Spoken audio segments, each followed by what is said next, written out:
وَلْمَنِ اتَّقَى وَاعْلَمُوا أَنَّكُمْ إِلَيْهِ تُحْشَرُونَ۔ سورۃ البقرہ آیت نمبر 203۔ ان رسول اللہ صلی اللہ علیہ وسلم قال نہى عن صوم يوم 5 في أيام السنة يوم الفطر ويوم النحر و3 أيام تشريق، رواه شرح امام موطا۔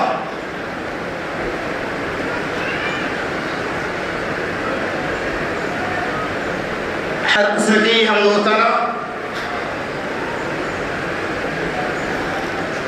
بڑائی اور کبریائی، تعریفات اور بے شمار تصریحات اس رب ذوالمجدد والکرم ابدی لا ضوال لا مثال لا ند له ولا مثل له ولا ظل له کے لیے لائق استوار ہے، جس رب العالمین کی بے انتہا کرم فرمائی کی برابری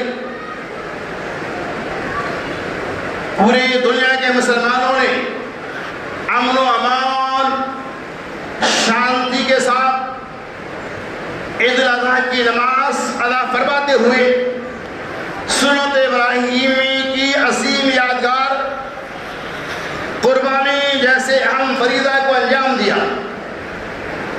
اللہ سے دعا ہو کہ اللہ تبارک و تعالی ہماری نماز اور ہماری قربانی کا قبول فرمائے۔ آج کی اس خطبہ جمعہ میں اس بات کی وضاحت کی جائے گی کہ قربانی کے کتنے ایام ہیں، پھر قربانی کے گوشت کو ہم کب تک رکھ سکتے ہیں، پھر یہ واضح کیا جائے گا کہ کیا قربانی کے بدلے اس کی قیمت کو دینا جائز ہے کہ نہیں۔ اللہ سے دعا ہو کہ اللہ تبارک و تعالی سننے سنانے سے زیادہ ہمیں اور آپ کو اپنے کثیر کی توفیق رفیق رحمائے، آمین یا رب العالمین۔ اللہ تبارک و تعالی نے فرمایا وَاذْكُرُوا اللَّهَ فِي أَيَّامٍ مَّعْدُودَاتٍ، گنتی کے دنوں کے اندر اللہ تبارک و تعالی کے ذکر و اذکار کرو، اور جو ان دنوں کے اندر جلدی کرے فَلَا إِثْمَ عَلَيْهِ، اس کے لیے کوئی گناہ نہیں، وَمَن تَعَجَّلَ، اور جو تاخیر کرے فَلَا إِثْمَ عَلَيْهِ، ان کے اوپر بھی کوئی گناہ نہیں۔ لِمَنِ اتَّقَىٰ، مقصد یہ ہے کہ پرہیزگاری اور تقویٰ آ جائے۔ وَاعْلَمُوا أَنَّكُمْ إِلَيْهِ تُحْشَرُونَ، اور تم جان لو کہ تم تمام کے تمام لوگوں کو اللہ تبارک و تعالیٰ کی طرف ہی اکٹھا ہونا، اللہ کی طرف ہی جمع ہونا ہے۔ اللہ رب العالمین نے اس ٹکڑے کے اندر وَاذْكُرُوا اللَّهَ فِي أَيَّامٍ مَّعْدُودَاتٍ فَمَن تَعَجَّلَ فِي يَوْمَيْنِ فَلَا إِثْمَ عَلَيْهِ، اللہ نے اعلان کرے ان دنوں کے اندر فی ایام معدودات سے کیا مراد ہے۔ محدثین کے الگ الگ رائے ہیں۔ ایام معدودات سے اصل مراد ایام تشریق ہے، جو یوم النحر کے بعد ہے۔ اب یہاں یہ کہا گیا ہے کہ وَمَن تَعَجَّلَ فِي يَوْمَيْنِ فَلَا إِثْمَ عَلَيْهِ، اور جو ان دنوں کے اندر جلدی کرے، مطلب یہاں مراد یہ بھی ہے کہ مینا کے میدان میں آپ 2 دن بھی ٹہل کر نکل جاتے تو بھی چل جائے گا، 3 دن بھی ٹہل سکتے ہیں آپ۔ بعض لوگوں نے کہا کنکری آپ 2 دن ہی مار سکتے ہیں فَلَا إِثْمَ عَلَيْهِ، اور 3 دن ہی مار سکتے ہیں، کم بھی کریں گے زیادہ بھی کوئی حرج نہیں۔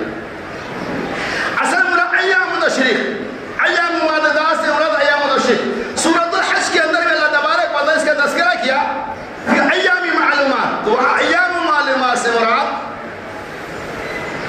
بعض مفسرین کے یہاں ایام تشریق ہے، اور بعض لوگوں کے یہاں ایام النحر، جیسے کہ امام ابو حنیفہ رحمۃ اللہ علیہ اور اعلیٰ حضرت کے یہاں اس سے مراد یوم النحر ہے۔ اب یہاں قابل غور بات یہ ہے کہ ایام تشریق کسے کہا جاتا ہے، قربانی کا ایام کتنے دنوں تک ہے۔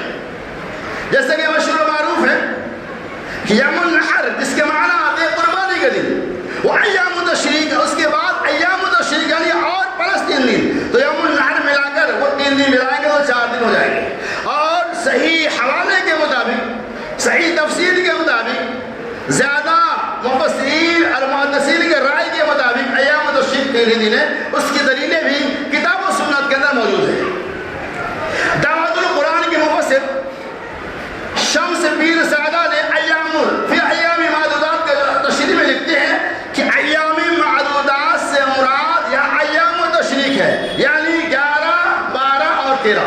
امام مالک رحمۃ اللہ علیہ بھی ایام تشریق سے مراد 11، 12 اور 13 ہی لیتے ہیں۔ اسی طرح سے امام شافعی رحمۃ اللہ علیہ بھی ایام تشریق سے مراد 11، 12 اور 13 ہی لیتے ہیں۔ امام حنیفہ رحمۃ اللہ علیہ صرف ایام تشریق سے مراد 11 اور 12 لیتے ہیں۔ لیکن امام ابی حنیفہ رحمۃ اللہ علیہ کے استاد امام زہری رحمۃ اللہ علیہ، کون ہے؟ امام حنیفہ رحمۃ اللہ علیہ کا استاد ہے کون؟ امام زہری رحمۃ اللہ علیہ، وہ ایام تشریق کے قائل ہے 11، 12 اور 13۔ کیا پتہ چلا کہ ایام تشریق قربانی کے جو اصل میں دن ہے یوم النحر کے علاوہ وہ ایام تشریق ہے، وہ 3 دن ہیں۔ تو یہ ملا کر قربانی کے کل 4 دن ہوئے، اور 4 دن قربانی کرنا یہ مشروع ہے۔ اس کی دلیلیں بھی موجود ہے، جیسا کہ شرح ابھی امام معطا کے اندر بھی اس بات کی وضاحت کی گئی ان رسول اللہ صلی اللہ علیہ وسلم نہى عن صوم 5۔ آپ صلی اللہ علیہ وسلم نے سال میں 5 ایسے دن ہیں جن میں امت کو روزہ رکھنے سے منع فرمایا ہے۔ وہ کون دن ہے؟ یوم الفطر و یوم النحر و 3 ایام تشریق۔ اور اسی طرح کی روایت علی رضی اللہ تعالیٰ عنہ کے حوالے سے بھی مسلم احمد کے اندر موجود ہے۔ تو علی رضی اللہ تعالیٰ کہتے ہیں کہ یوم النحر، یوم الفطر و بعد 3، اور اس کے بعد 3 دن یہ ایسے ہیں جس میں روزہ رکھنا حرام ہے، منع ہے۔ خلاصہ کلام یہ ہے کہ ایام تشریق کی مدت 3 دن ہے، قربانی کے 3 دن ہیں، اور یہ پلس یوم النحر کو ملائیں گے تو کل قربانی کے 4 دن ہو جائیں گے۔ ان تمام حوالے ذات سے یہ پتہ چلا قربانی کے 4 دن ہیں۔ آپ اصل تو قربانی 14 دن 13ویں کی شام تک زوال آفتاب سے پہلے تک اثر تک وغیرہ کر سکتے ہیں، اس سے کوئی دو رائے نہیں۔ لیکن یہ اور بات ہے کہ آدمی 13 کو نہ کرے، 12 کو ہی کر لے، 11 کو ہی کرے، پہلے 10 کو ہی کرتے، وہ الگ مسئلہ ہے کہ زیادہ افضل ہے کہ آدمی یوم النحر پہلے دن کرے، لیکن اس کے بعد بھی 3 دن قربانی مشروع ہے۔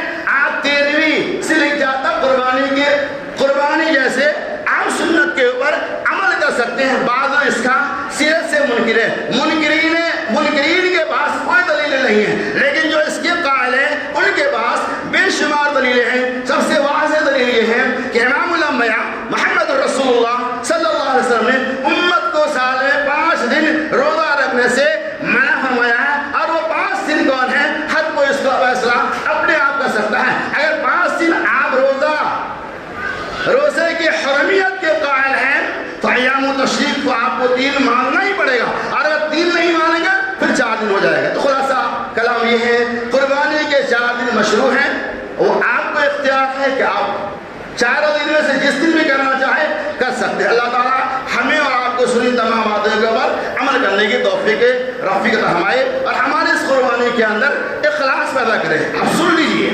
کہ کسی بھی مقبولیت کے لیے، کسی بھی عمل کی مقبولیت کے لیے بیک وقت 3 شرائط کا ہونا لازم و ملزوم ہے۔ اگر ان عملوں کے اندر بیک وقت 3 شرائط موجود نہیں ہے تو عمل قابل قبول نہیں ہے۔ اللہ تبارک و تعالیٰ کے یہاں وہ عمل قبول نہیں ہو۔ مثال کے طور پہ کیا وہ 3 چیزیں کیا؟ نمبر 1 نیت خالص کا ہونا، نمبر 2 اس عمل کا ہونا جس کے لیے آپ نیت کر رہے ہیں، تیسری چیز یہ ہے کہ وہ عمل سنت کے موافق ہو، یعنی آپ کے عمل میں اخلاص بھی ہے، اور جس عمل کا ارادہ کیے وہ عمل بھی موجود ہے، لیکن اس عمل کے اندر سنت موجود نہیں ہے۔ رب ذوالجلال کی قسم، وہ عمل اللہ کے یہاں گرچہ آپ کے اندر اخلاص موجود ہے، وہ عمل بھی کتاب و سنت کے اندر موجود ہے، لیکن اس عمل کے اوپر سنت نبویہ کی مگنگی لگی ہوئی ہے۔ رب ذوالجلال کی قسم، وہ عمل اللہ کے یہاں قابل قبول نہیں ہے۔ دلیل وہ اس طرح بخاری کے روایت ہے، حضرت برا بن عاصم رضی اللہ تعالیٰ عنہ کہتے ہیں میرے خالو نے عید الاضحیٰ کے دن، عید الاضحیٰ کی نماز سے پہلے قربانی کر لی، ان کے بعد جو قربانی کا جانور تھا وہ ذبح کر لی۔ اللہ کے رسول صلی اللہ علیہ وسلم کو بعد میں خبر ملی، بلایا گیا، اور آپ نے کیا فرمایا؟ تلک لحم الشاۃ، تلک لحم الشاۃ، یہ تو یہ تو صرف بکری کا گوشت ہوا. اللہ کے رسول نے کہا تمہاری قربانی نہیں ہوئی. اللہ اکبر. کیا کہا؟ یہ تو صرف بکری کا گوشت ہوا. کیا پتہ چلا؟ اس صحابی رسول نے جو قربانی پیش کی تھی وہ قربانی سنت کے مطابق تھا. جانور بھی خوبصورت تھا, عید الاضحیٰ کا دن بھی تھا, سب کچھ تھا, اخلاص بھی تھا, نیت بھی تھی, عمل بھی موجود تھا.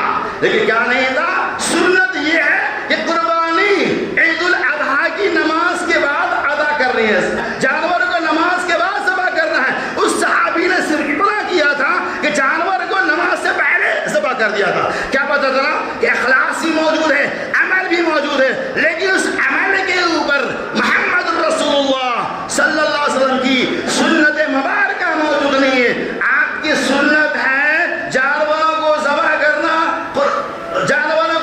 کرنا, قربانی کرنا عید الاضحیٰ کی نماز کے بعد. اس صحابی نے پہلے ادا کر دیا. کتنا کوئی فرق ہے کیا؟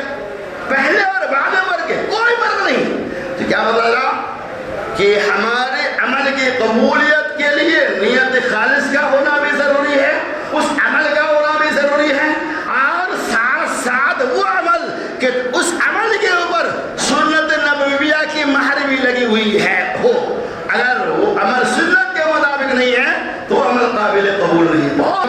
کسی بھی عمل کی قبولیت کے لیے اس عمل کے اندر سنت کا ہونا نہایت ضروری, چاہے وہ عمل کتنا بڑھیا ہے. کہ وہ صحابی رسول جو نبی کے ادنا اشارے پہ اپنے جانوں کی باسیاں لگا دینے والے تھے, معمولی سنت نہیں تھی. سنت یہ بعد میں کرنا ہے نماز کے بعد, اور انہوں نے پہلے کر لیا تھا. اب بتائیے, اب آج دنیا کے اندر اسلام کے نام پہ کتنے عملوں کو انجام دیا جا رہا ہے. وہ عمل تو بہت خوبصورت نظر آتا ہے, ان عملوں کے اندر اخلاص بھی ہوتا ہے, لیکن ان عملوں کے اوپر محمد رسول اللہ صلی اللہ علیہ وسلم کی سنت نہیں ہوتی ہے تو وہ عمل قابل قبول نہیں ہو سکتی ہے. تو قربانی دیگر عبادتوں کی طرح سے تقرب الی اللہ کا بہترین ذریعہ ہے. اس قربانی کا پیغام یہی ہے کہ دنیا انسانیت کے اندر قربانی کرنے والوں کے دلوں کے اندر توحید قائم ہو جائے, قربانی کرنے والا بندہ اللہ رب کو پہچاننے والا بن جائے. قربانی کرنے کا مقصد نہیں کہ آدمی جانور ذبح کرے اور گوشت پوش کھانے قرآن کا لن ينال الله لحومها ولا دماؤها ولكن يناله التقوى منكم. اللہ تبارک و تعالیٰ کا گوشت پوش لوٹنا نہیں پہنچتا, خون نہیں پہنچتا, ولكن يناله التقوى منكم, بلکہ رب العالمین تک تمہارے دلوں کا تقوی اور پرہیزگاری پہنچتی. کیا پتا چلا کہ ہم جو عمل کیے ہیں وہ عمل صرف اللہ رب العالمین کی خوشنودی کے لیے ہو, وہ قربانی سے اللہ کی رضامندی کے لیے ہو. ان قربانیوں کے اندر جو ہم نے اللہ کے نام میں پیش کیا ذرہ برابر بھی ریا و نمود کا امکان نہ ہو, اور ریا کا تعلق ظاہری طور پر بلکہ دل سے ہوتا ہے. بہت سارے جانور آپ لائیں گے دوسرے کو تو دیکھے گا, آپ نمازیں پڑھیں گے دوسرے کو دیکھے گا, آپ زکات دیں گے جس کو دینا وہ دیکھے گا. جس سے ریا کا تعلق انسان کے قلب سے ہوتا ہے, دل سے ہوتا ہے کہ آپ کے دل میں کیا ارادے ہیں. آپ نے اس وقت الحمدللہ 1 لاکھ کا بکرا ذبح کیا, اگر اللہ کی رضا مقصود ہی نہیں ہے 1 لاکھ کا بکرا آپ نے ذبح کیا ریا ہو گیا, ایسا نہیں ہے. لیکن اگر آپ نے ریا کے لیے, شہرت کے لیے نام کو کھدوا دیا پتھروں کے اوپر, پیپروں کے اندر نام دے دیا فلاں سیٹ نے 1 لاکھ کا بکرا کیا, اس کی واہ واہی ہونے لگی. اگر یہ مقصد ہے پھر قربانی کا ثواب کو ملا یا نہیں ملا فیصلہ آپ کر سکتے. مقصد یہ ہے کہ اللہ تبارک و تعالیٰ کی رضا مقصود ہو, اس قربانی کے اندر اللہ تعالیٰ ریا اور نمود نہ ہو, یقیناً وہ قربانی قابل قبول ہے. تو کیا پتہ چلا کہ عمل کی قبولیت کے لیے اخلاص کا ہونا, عمل کا ہونا, اور ان عملوں پہ سنت کا ہونا نہایت ضروری ہے. عمل کتنا ہی خوبصورت ہو, اگر وہ سنت اس کے اندر موجود نہیں ہے تو عمل قابل قبول نہیں ہے, گرچہ وہ عمل کتنا ہی بڑھیا اور خوبصورت کیوں نہ. اس کی ایک مثال دیتے ہوئے میں اپنی بات کو آگے بڑھاؤں گا.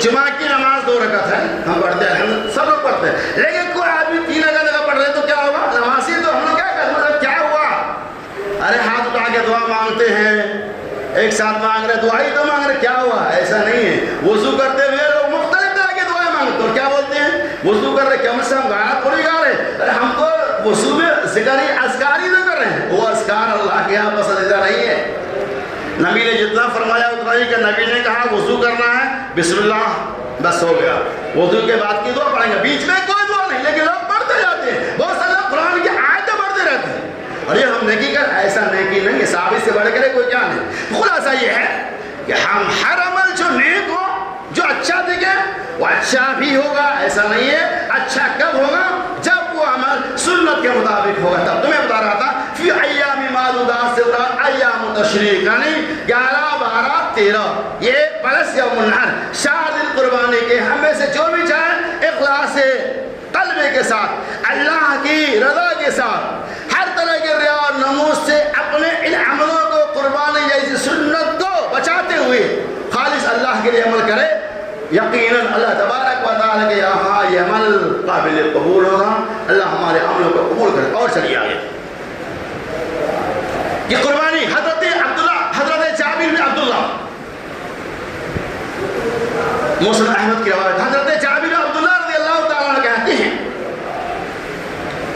کہ نبی صلی اللہ علیہ وسلم نے ہم لوگوں کو شروع میں قربانی کے گوشت کو ذخیرہ کرنے سے منع فرمایا تھا یعنی ہم لوگ 3 دن سے زیادہ ایام تشریق کے علاوہ شروع اسلام کے اندر قربانی کے گوشت کو رکھنا جائز نہیں تھا دوسرے سال ہم لوگوں نے عرض کیا کہ یا رسول اللہ صلی اللہ علیہ وسلم ہم قربانی کے گوشت کتنے دنوں تک رکھ سکتے ہیں آپ صلی اللہ علیہ وسلم نے دوسرے سال یہ کہا کہ اب قربانی کے گوشت کو تم کھاؤ ذخیرہ اندوزی کرو اپنے دوست و احباب کو کھلاؤ یعنی پہلے والے حکم کو اللہ کے رسول صلی اللہ علیہ وسلم نے منسوخ کر دیا پھر دوسرا حکم چونکہ مسلمانوں کے اندر صحابہ کرام کے اندر فراوانی آ گئی تھی شروع میں ابتدائی مرحلے میں غربت تھی قربانیاں کم ہو رہی تھی اسی لیے اللہ کے رسول صلی اللہ علیہ وسلم نے اعلان کر دیا 3 دن سے زیادہ قربانی کے گوشت کو نہیں رکھ سکتے ہیں بعد میں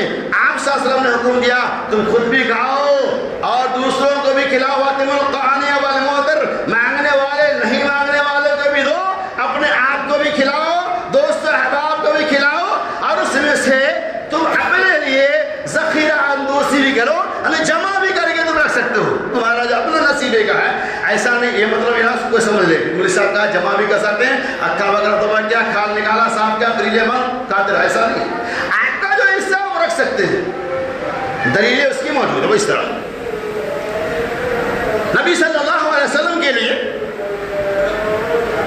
قربانی کے گوشت کو رکھا جاتا اور آپ صلی اللہ علیہ وسلم ذوالحجہ کے آخر تک ذوالحجہ کے بعد بھی اس قربانی کے گوشت کو کھاتے تھے دوسری روایت مسلم احمد کی ہے کہ صحابہ کرام کہتے ہیں کہ ہم لوگ مینا کے میدان میں جاتے اور جو اونٹنی وغیرہ قربانی کے لیے ذبح کیا جاتا ہم وہاں سے گوشت لے آتے اور گوشت کو لانے کے بعد نمکین پانی کے اندر اسے پکا دیا کرتے تھے اور پھر پکانے کے بعد اسے اپنے لیے رکھ لیتے تھے اس روایت کے لیے موجود ہے کہ ہم اس پکے ہوئے گوشت کو جسے نمکین پانی کے اندر پکایا جاتا تھا صحابہ کہتے ہیں کہ ہم 1 سال تک اس گوشت کو کھایا کرتے تھے اللہ اکبر 1 سال تبرک کے طور پر صحابہ کا عمل یہ موجود ہے آپ اپنے حصے کرو تو کوئی مسئلہ نہیں ہے تو کیا پتہ چلا قربانی کے گوشت کو آپ بانٹنے کے بعد غربا یتیموں میں تقسیم کرنے کے بعد رشتوں احباب کو دینے کے بعد اگر بچتا ہے آپ کے نصیبے کا ہے اپنا حصہ ہے آپ کا آپ اسے 2 4 10 دن 20 دن جمع کر کے رکھو اپنے حساب سے آپ اسے کھا سکتے اس کی کوئی ممانعتیں نہیں ہے ممانعتیں کب ہیں آپ بکرا ذبح کرو اور اسے بانٹو ہی نہیں بہت سارے لوگ ایسے میں نام نہیں بتاؤں گا ورنہ یہ غلط ہو جائے گا کئی لوگ اسے میں جانتا ہوں تو اکھا بکرا کو ذبح کرتے ہیں خال وغیرہ نکالا چمڑا وغیرہ جو بھی پھینک دیا اور پورے بکرے کو بڑے بڑے فریزر تیار کیا جاتا ہے اس موقع سے اور لوگ اس کے اندر رکھ دیتے ہیں اور اپنے حساب سے ایسا نہ کہ آپ کا جو نصیبہ ہے وہ آپ جمع کرو لیکن غریبوں کے حقوق کے ادائیگی کے بعد کیا پتہ چلا اور بعض صحابہ تو اسے کیا کرتے ہیں روایتیں ملتی اس طرح کی کہ قربانی کے گوشت کو ٹکڑے ٹکڑے کرتے ہیں اور جسے آج بولتے ہیں ہمارا کباب، چکن ٹکیا، اس طرح سے وہ لکڑیوں کے اندر گوندتے اور اسے دھوپ کی تمام میں سکھاتے اور اسے جمع کر کے رکھتے اور اسے نکال کر وقتاً فوقتاً کھاتے رہتے. کیا بول رہا کہ آپ نے اسے کا جمع کر سکتے، کوئی مسئلہ نہیں. تو معنی ایام تشریق کے ایام 3 دن اور 1 دن قربانی، خلاصہ یہ کہ 4 دن قربانی کے ہیں. آپ جس دن بھی چاہیں کر سکتے ہیں، ثواب کے اعتبار سے کمی بیشی ضرور ہے، لیکن قربانی کی مشروعیت 13ویں ذی الحجہ کی شام تک. اللہ تعالیٰ ہمیں اور آپ کو سنت کے اوپر بھی عمل کرنے کی توفیق رفیق عطا فرمائے. اور آگے چلیے کہ قربانی کرنے کے بجائے ہم اس کی قیمت کو تقسیم کریں، اس کی جائز دیکھیں. اور نظریہ فضل شیخ مولانا صفی الرحمان مبارک پوری رحمۃ اللہ علیہ سے سوال کیا گیا کہ شیخ محترم آپ یہ بتائیے کہ قربانی کے بدلے اگر ہم اس کی قیمت کو تقسیم کر دیں غربا کے بیچ تو یہ کیسا ہے؟ شیخ صفی الرحمان مبارک پوری رحمۃ اللہ علیہ، جسے آپ جانتے ہیں عالم اسلام کے کون انہیں نہیں جانتا، علماء طبقہ اور عام و خاص جانتے، پوری دنیا میں آپ مشہور و معروف. بہرحال انہوں نے کہا، پوری تفصیل موجود ہے. انہوں نے کہا اگر پہلی بات تو ہے کہ قربانی کرنے کے بجائے اس کی قیمت غریبوں میں تقسیم کرنا جائز ہے. انہوں نے کہا ہے کہ اگر کوئی بندہ ایسا کرتا ہے تو میرے علم کے مطابق اس کے بے شمار نقصانات ہیں. مثال کے طور میں ایک بتا رہا ہوں، اپنی ایگزامپل دے رہا ہوں کہ آج قربانی کا جانور جسے کسان پالتا پوچھتا وہاں تک تو جو ہے وہ رہنے دو، اس کے بعد جب خریداری ہوتی ہے دیونار کے تو جانور آتا ہے، اسے آپ خریدتے ہیں قربانی کے نیت سے. کوئی بھی خریدتا ہوگا، خریدنے کے بعد جس نے لایا اس کو فائدہ ہوا، دیونار کو فائدہ ہوا، اس کے پیچھے مزدور لگا، وہاں سے آپ لائیں گے، خوراک کا انتظام کریں گے، اپنے گھر پہ رکھیں گے، عید الاضحیٰ کے اسے ذبح کریں گے، ذبح کرنے والوں کو اس کا معاوضہ دیں گے، اس کے بعد گوشت کی صفائی کریں گے، اس کو تقسیم کریں گے، پھر اس کے لیے مزدور لگے گا، پھر چمڑے وغیرہ جو نکلتے ہیں اسے آپ کہیں جمع کریں گے، پھر وہ چمڑا کہیں اور جائے گا، کہیں اور سے کسی کمپنی میں جائے گا، چمڑے کی صاف صفائی ہوگی، وہ چمڑا مسئول بن کر اس کے پالش ہوں گی، مشین میں ڈالا جائے گا، پھر وہ بڑی کمپنی کے حوالے ہو جائیں گے، پھر کمپنی اس کو ٹکڑا ٹکڑا کریں گے، پھر اس کے دوسرے چپل بیلٹ پتہ نہیں دنیا کے کیا کیا سامان بنتا ہے. اگر کوئی بندہ قربانی کرنے کے بجائے اس کی قیمت کو تقسیم کرتا ہے تو اس چمڑے کے پیچھے جو سینکڑوں مزدور وقتاً فوقتاً بھی ترتیب لگے ہوئے، آخر میں وہی چمڑے کی چپل ہمارے پاؤں کے نیچے آتی ہے اور ہم خریدتے ہیں. بے شمار مزدوروں کی حق طلبی ہو جائیں گی. اسی بنیاد پر کہا گیا ہے کہ قربانی کرنے کے بجائے اس کی قیمت کو آپ تقسیم نہیں کر سکتے. قربانی کریں گے تبھی قربانی ادا ہوں گی، بغیر قربانی کیے ہوئے اس کی قیمت کو غریبوں میں تقسیم کر دینے کے بعد قربانی کی سنت پہ عمل نہیں ہو سکتا ہے. کیا پتہ چلا کہ ہم اس کی قیمت کو تقسیم نہیں کر سکتے ہیں. ہم قربانی کے جانور کوئی خریدیں گے، اس کے اتنے زیادہ بینیفٹ اللہ نے آپ کو دیا ہے تو آپ غربا میں تقسیم کرو. قربانی کی قیمت سے یہ صدقہ کرنا یہ کون سا مسئلہ نہیں. تو کیا پتہ چلا کہ یقیناً یہ بہت ہی بڑھیا اور اچھا عمل ہے، لیکن سنت یہ ہے کہ آپ کا ارادہ، آپ کی نیت قربانی کی ہے تو آپ قربانی کے جانور کو ہی خریدیں، بڑے جانور میں ہی حصہ لیں، تبھی جا کر قربانی یہی سنت کے اوپر عمل ہوگا. خلاصہ کلام یہ ہے کہ قربانی کے ایام 4 دن ہیں، یوم النحر، ایام تشریق 11، 12، 13. قربانی کے گوشت کو آپ خود بھی کھا سکتے ہیں، رشتہ داروں کو بھی کھلا سکتے ہیں، اور جو حصہ آپ کا بچا ہوا ہے آپ اسے اپنے لیے ذخیرہ اندوزی بھی کر سکتے ہیں. اور قربانی کرنے کے بجائے اس کی قیمت غریبوں تقسیم کرنا یہ جائز نہیں ہے. اللہ تبارک و تعالیٰ سنو ان تمام باتوں کے اوپر ہمیں اور آپ کو عمل کثیر کی توفیق رفیق فرمائے.